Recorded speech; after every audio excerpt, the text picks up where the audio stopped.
En esta segunda sesión, el tema a tratar será Guerra y Finanzas en Hispanoamérica. Para ello nos acompañan el profesor Carlos Marichal, doctor en Historia por la Universidad de Harvard. Actualmente se desempeña como profesor de Historia Económica de América Latina en el Colegio de México. Entre su producción bibliográfica se encuentra La bancarrota imperial, Plata mexicana y las guerras entre España, Inglaterra y Francia, 1763-1810, y La bancarrota del virreinato, 1780-1810, La Nueva España y las finanzas del Imperio Español. También nos acompaña el profesor Juan Marchena, doctor en Historia de América por la Universidad de Sevilla, en España. Actualmente se desempeña como profesor titular y director del programa de doctorado en Historia. Entre su producción bibliográfica se encuentra Las armas de la nación, Independencia y ciudadanía en Hispanoamérica, 1750-1850, Desde las tinieblas del olvido, los universos indígenas en los infinitos endecasílabos, de Juan de Castellanos. Les damos la palabra. Muy buenos días.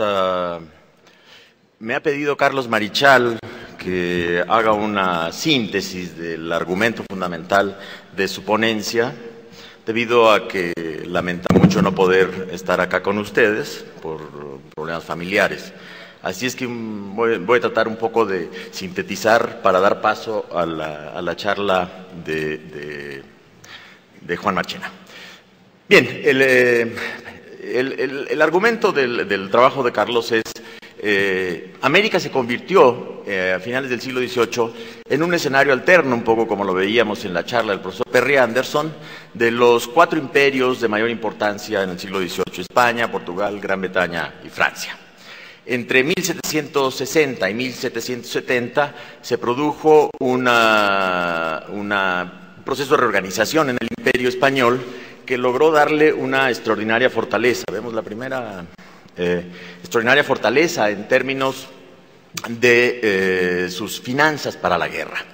Y las finanzas para la guerra cobraron especial importancia en una época en que, como ustedes pueden advertir, España se comprometió en una serie de conflictos que le llevaron alternativamente, con su sistema de alianzas bastante inestable, a entrar en conflicto, ya sea aliado con la Gran Bretaña, como se puede apreciar con Francia, en la guerra de 62-63, 79-83, ahora en conflicto con Francia, 93-95, desde luego, a resultas de la Revolución, en alianza con Francia contra Gran Bretaña, etcétera. El sistema de alianzas europeo, el escenario de alianzas europeo, había representado para España una enorme presión fiscal. Dicha presión fiscal lo llevó a pedir de América todo un sistema que había, digamos, fortalecido en la segunda mitad del siglo XVIII, un sistema fiscal, los recursos para hacer frente a toda esta época de conflictos imperiales.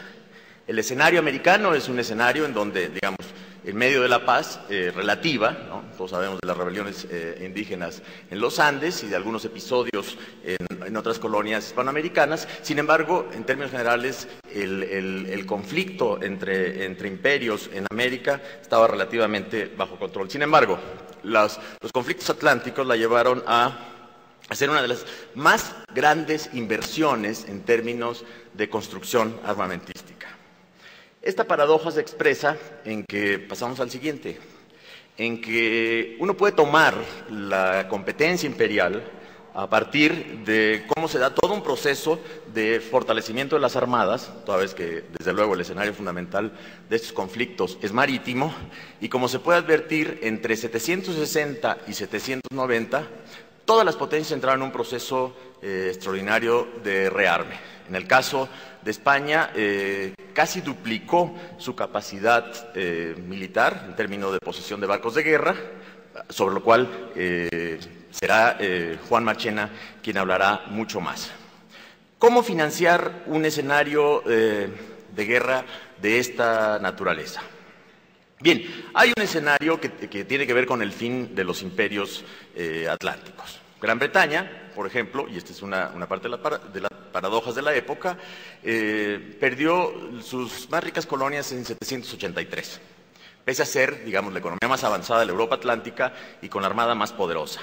Francia perdió, como ahora lo expresaba el profesor Lane, perdió Saint-Domingue en 803, a pesar de tener el ejército en armas más grande del mundo. Por contraste, el Imperio Español sobrevivió por una década más, y esto permitió a la monarquía española seguir hasta convertirse en una gran potencia, más o menos alrededor de 1808, es decir, una supremacía tardía. Pero en realidad no sería sino hasta el lustro que va desde 1820 a 25 que la corona española habría de perder sus últimas posesiones en América. Esta situación creó una situación peculiar. ¿Cómo España logró tener esta capacidad? ¿Cómo logró multiplicar su flota y a la vez mantenerse en un doble escenario de conflictos? La independencia, como un poco se discutió desde la primera sesión, es una de las tantas consecuencias de la guerra. Las guerras internacionales se multiplicaron desde el 79 y la monarquía española rivalizó, como ya lo vimos, con Inglaterra y Francia. Desde luego, el episodio, la invasión napoleónica de 808, vino a detonar todavía más el conflicto interimperial. Ahora, el punto que le interesa a Marichal es cómo se constituyó esta economía de guerra con recursos fiscales americanos. Es decir, cómo se logró financiar esta capacidad de réplica militar de España frente a sus rivales europeos. Quizá una de las características que ha descubierto la historiografía fiscal en el caso de Hispanoamérica, gracias a los trabajos de Klein y Tepasque y al análisis que el propio Marichal ha hecho en la bancarrota del sistema imperial, es reconocer al virreinato de la Nueva España como una suerte de submetrópoli en el siglo XVIII. Y esto se caracteriza, digamos, por los siguientes rasgos. Dado que la corona española no contaba con suficientes recursos fiscales para cubrir los gastos militares, entonces traslada esa responsabilidad al área de su imperio hispanoamericano, en ese momento más próspera, más rica. Y por estas razones que habrá de depender en su capacidad de respuesta militar, incluso en su capacidad de despliegue sobre el imperio hispanoamericano, a los recursos de la hacienda novohispana. De esta manera ayudó no solamente la hacienda novohispana a proteger las fronteras y las costas en Hispanoamérica a través del sistema de situados, sino también a armar simultáneamente la fuerza naval española. Bien, el principal, desde luego, soporte de la corona fue, como lo decíamos, la Nueva España, y esto se puede observar a través de un sistema que son las remesas y los situados. Por un lado, los que se enviaban, los primeros, a la península, y por otro lado, desde luego, los que se colocaban para sostener las economías de guerra del imperio.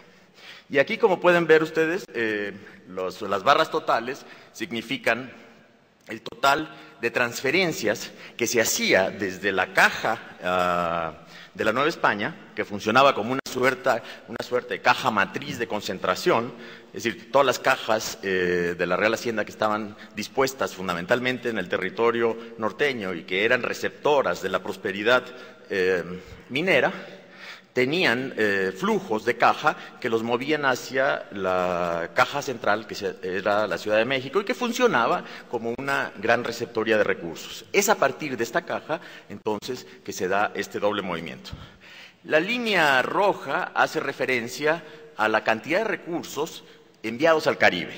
Desde luego, estos recursos tenían que ver no solamente con las guarniciones militares, en términos de construcción, en términos de guarecimiento, de fortalecimiento de armas, sino también y fundamentalmente un situado que servía de sustento a puertos que no tenían una economía mínima que garantizara esos núcleos de población. Como pueden observarse, es a partir de 1700, la década de los 60-70, que se produce una tendencia al alza y va a tener su punto más alto en la década de los 80, cuando la toma de La Habana y un conjunto de amenazas en el Caribe van a hacer todavía más importante el desvío de recursos. Es de menor importancia las transferencias, como se puede advertir, que se mandan a la península. Sin embargo, aún sin dejar de ser tan significativas las transferencias que se mandan al Caribe, como puede advertirse en la década de los 90, va a ser de capital importancia lo que se envía a la península. Bien, en el siguiente mapa, antes de ello, como puede advertirse, tenemos, digamos, dos dimensiones de las remesas procedentes de la América Española y de Nueva España.